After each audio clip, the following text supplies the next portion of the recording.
Thank you, Mr. Chairman. Mr. Benj, as you know, Zion National Park operates a fleet of shuttles to provide people with access to the park.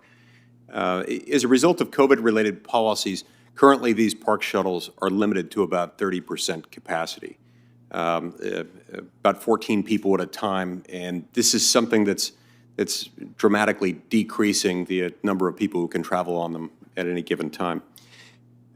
The park, Zion National Park, is, as you know, entering into a really busy season. And local communities, especially this city of Springdale, is one that relies heavily on the shuttle system to moderate traffic and parking within the town. So when we look at the fact that airline passengers have been sitting shoulder to shoulder for hours at a time on flights for many months, I wonder why it is that passengers wearing masks couldn't, in a short shuttle ride, one in which they could open the windows, why is it that they should have to operate at 30% capacity? So answer me this, can the Park Service update its social distancing guidance on this point? Park Service policy, again, is guided by Department of Interior policy, as well as OMB, and it is framed by CDC recommendations.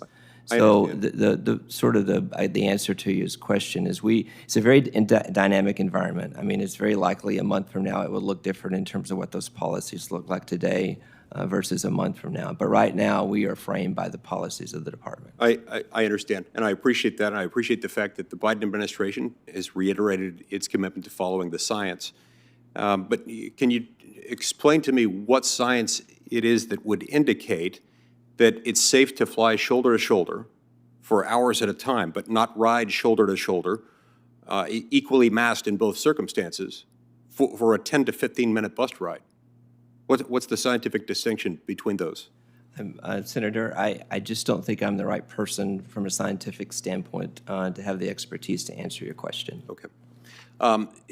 One of the reasons that this worries me is because we're entering the busy season. This coming Monday, being Memorial Day, is going to be a particularly popular weekend. So is there any chance you could make that adjustment prior to Memorial Day?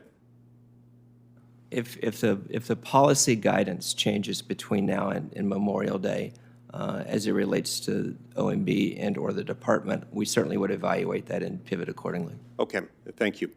The drought that Western states, including my own, have been experiencing is impacting the water level at Lake Powell and the Glen Canyon National Recreation Area. In fact, the water level has gotten so low that it's left both the channel ramps at Antelope Point Marina unusable, cutting off access to concession customers and to dry storage patrons.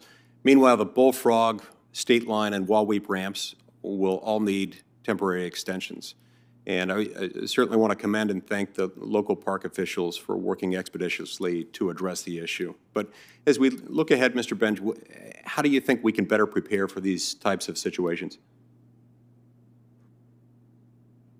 Well, thank you, Senator. Glen Canyon, I think, welcomes about 4.4 million visitors annually. We are in the middle of a historic drought. No one can predict exactly when it will end or how severe it will be.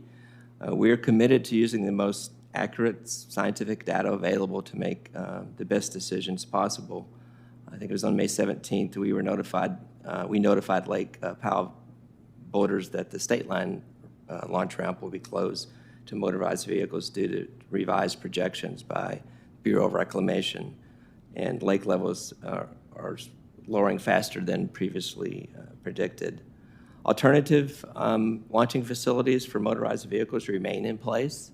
We're working with the public and the recreation community to plan ahead as congestion at boat ramps and docks on Lake Powell occurs and as water levels drop. But without question, it is a difficult situation. As the third most visited national park in the entire country, Zion National Park is, as I indicated earlier, it's important to our state, and it's a fixture of a local tourism economy. It's one that really helps support tourism and it helps generate revenue.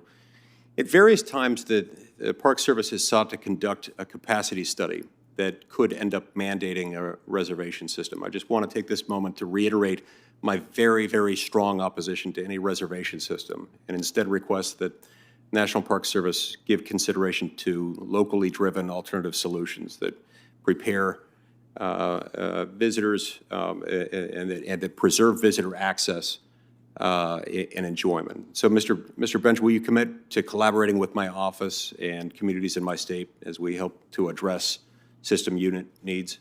Absolutely, Senator. Thank you. Thank you, Mr. Chairman.